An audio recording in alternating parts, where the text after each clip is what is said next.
स्वतःचं राजकारण स्वतः कोणी या दादांच्या घटनेच्या विषयावरती करू नये.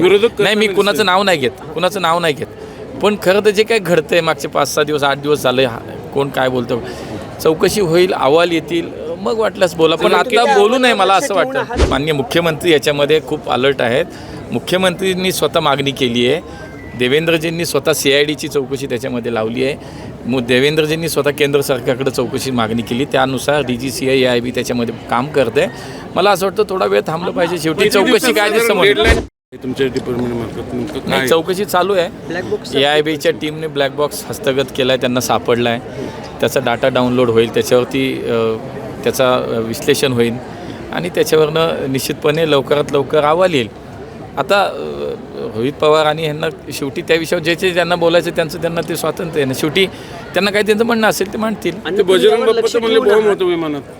ठीक आहे, मला असं वाटतं की माझ्या दृष्टीने एकच आहे की इतका मोठा नेता गेला आहे, या राज्याचं खूप मोठं नुकसान झालं आहे, माझ्या पुणे जिल्ह्याचं नुकसान झालं आहे, एकूणच या राज्याच्या सामाजिक राजकीय पटलावरती एक प्रमुख नेता, लोकप्रिय नेता आपल्यातनं गेला आहे. मला असं वाटतं सगळं खरं तर आपण त्या दुःखात आहोत.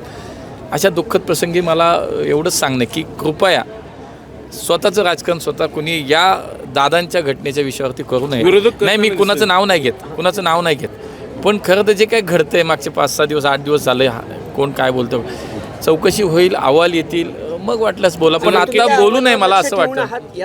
नक्की लक्ष ठेवू नये. आणि माननीय मुख्यमंत्री याच्यामध्ये खूप अलर्ट आहेत. मुख्यमंत्रींनी स्वतः मागणी केली आहे, देवेंद्रजींनी स्वतः CIDची चौकशी त्याच्यामध्ये लावली आहे, देवेंद्रजींनी स्वतः केंद्र सरकारकडे चौकशी मागणी केली, त्यानुसार DGCI AIB त्याच्यामध्ये काम करते. मला असं वाटतं थोडा वेळ थांबलं पाहिजे. शेवटी चौकशी काय ते समोर मी तेच सांगितलं की या सगळ्या प्रकारामध्ये खरं तर हे दुःख खूप मोठं की आज दादा नाही आहेत. मला असं वाटतं याचा आपापल्या पद्धतीनं आपल्या राजकारणासाठी कोणी वापर करू नये. सत्य काय ते येईल समोर. धन्यवाद. येईल, आला की येईल, कळेल. महापौर झालेत पहिल्यांदा, पुण्याचे महापौर आता होतीलच. तुम्ही नामनिर्देशित केलेलं आहे. काय तुम्ही पण राहिलेले आहात महापौर, काय सांगा. शेवटी गेले जवळजवळ 3-4 वर्ष या शहराला लोकप्रतिनिधी म्हणून स्थानिक पातळीवरती, स्थानिक स्वराज्य संस्थेमध्ये प्रतिनिधित्व नागरिकांचं तिथे काम करायला नव्हतं, प्रशासक काम करत होतं. त्यामुळे स्वाभाविकपणे नगरसेवक, स्थायी समिती अध्यक्ष, स्थायी समिती सदस्य, उपमहापौर, महापौर हे सगळे आता व्यवस्था अस्तित्वात आली आहे.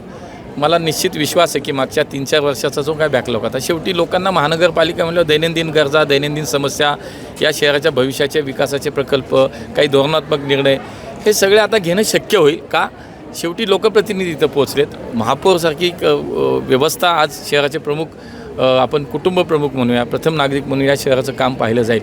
मला विश्वास आहे की खूप चांगलं काम आमची लोकं करतील आणि अशीच लोकं आज 119 लोकं जे काही पुणेकरांनी निवडून दिली. मी खरं तर पुणेकरांना धन्यवाद देईन की पुण्याचा महापौर पुन्हा एकदा पुणेकरांनी भारतीय जनता पार्टीचा केला आहे. त्यामुळे आमची जबाबदारी वाढली आहे.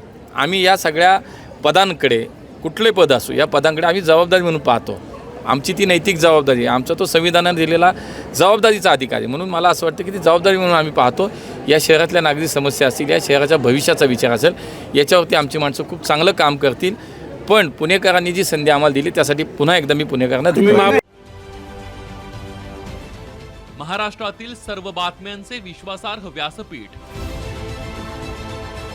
सकाळच्या सर्व सोशल मीडिया प्लॅटफॉर्मला लाईक, फॉलो आणि सबस्क्राईब करा. तसंच सर्व नोटिफिकेशनसाठी बेल आयकॉन प्रेस करायला विसरू नका.